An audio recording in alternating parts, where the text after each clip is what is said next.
Abbaakoo ergan sagalee kee dhaga'ee fi ijaan si argee baattii wal lakkoofsiseera. Sin yaada, sin hawwa. Abbaayyee jedheen si waamuu dharra'e. Taa'ee si waliin haasa'uuf, si waliin mari'achuu yaade. Garaatu na dide. Wanta ta'e maraayyuu amanuun humnaa ol natti ulfaate. Si biratti guddachuu baadhus yeroo yerootti si argeen yoo xiqqaate si waliin taphadhee bilbilaanis gorsa kee sirraa dhaggeeffadha. Bilbilaanis sagalee kee dhaga'a ture.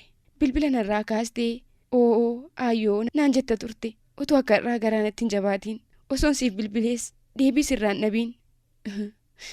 Guyyaa sanbata xiqqaa tokko ijoolleen adaadaa kootii biyya anaaf bilbilanii abbaan kee dhukkubsataniitu isaan gaafannee galaa jirraa naan jedhan.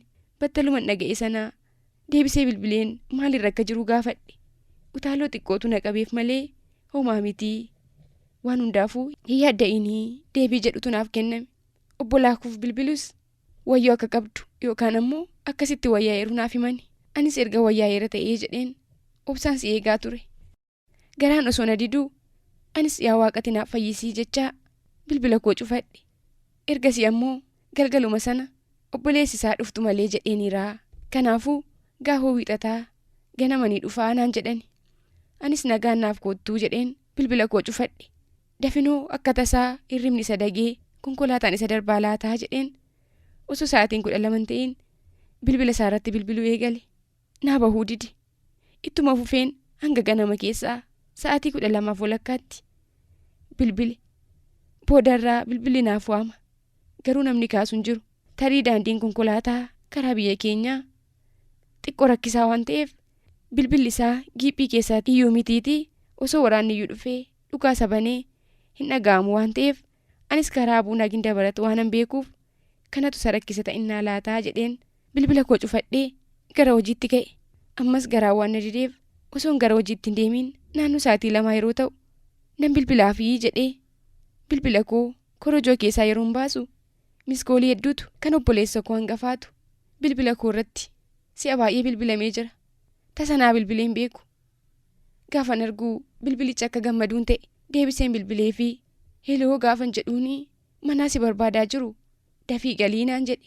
Kanan jiraadhus kan hin guddadhees asuma magaalaa Adaamaa ganda 14 keessatti wasiila koo biratti kanan guddadhe. Erganni gara manaatii si barbaaduu naan jedhees akkan ta'uun wallaale.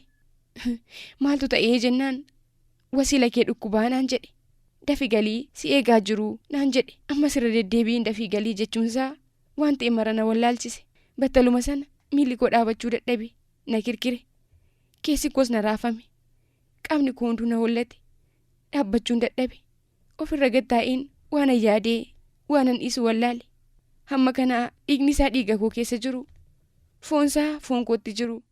Otoo homtuu natti hin himiin abbaan kee si ganeem si sobeem hin dhufu inni hin eegiinii naan jedhan. Kana caalaa maal gochuun danda'aree? Tarii duuti siif haaraadhaa naan jechuu dandeessu.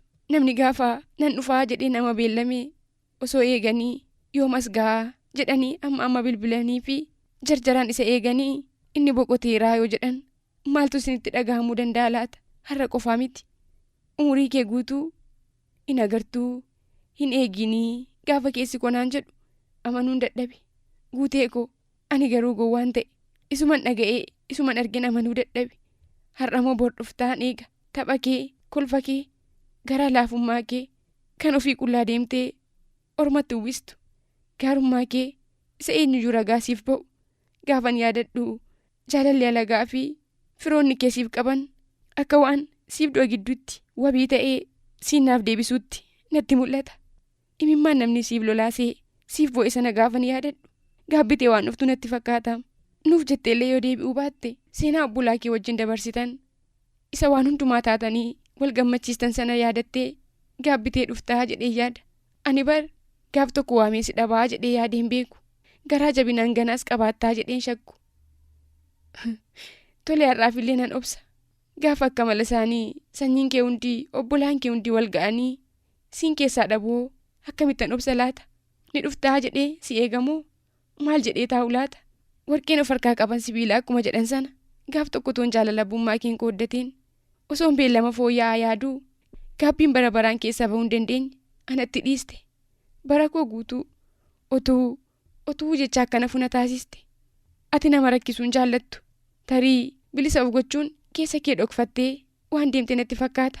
Nuun immoo madaa bara baraan hin fayyine nutti taate. Hundarrayyuu isaati gaafa deemuuf jennee yeroo nagaasitti dhaammannu dugdaan achi nurraa galagaltee boossu sana yoomuu ija koo duraan badu guutaa koo ergati du'aan nurraa gargar baatee halkan hirribaa na dammaqseetu abbaan kee hin jiruu naan jedha. Ka'een boo'uu eegala. Suura kan kee ilaaleen maqaa kee qubee gurguddaan barreessee irra deddeebi'ee dubbisa. Homtuu deebiin hin jiru. Yoon si dagadheefillee jedheen uffata gaddaa lafa kaa'a.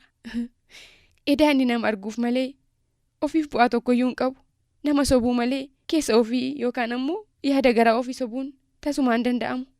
Hundaafuu otoon bara koo guutuu siif barreessaa oolee siif barreessaa bulee waa tokko hin dabalu.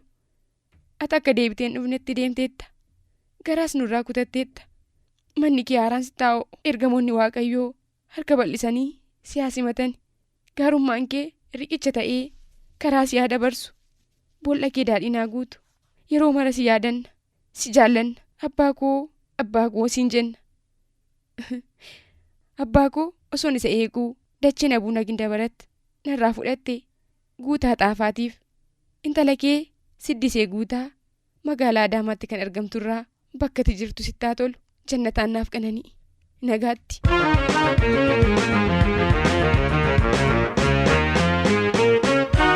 Haadha abbaa ormaa laalee yanni gankoo na dhibbisaa du'a boolla keessaa baasee.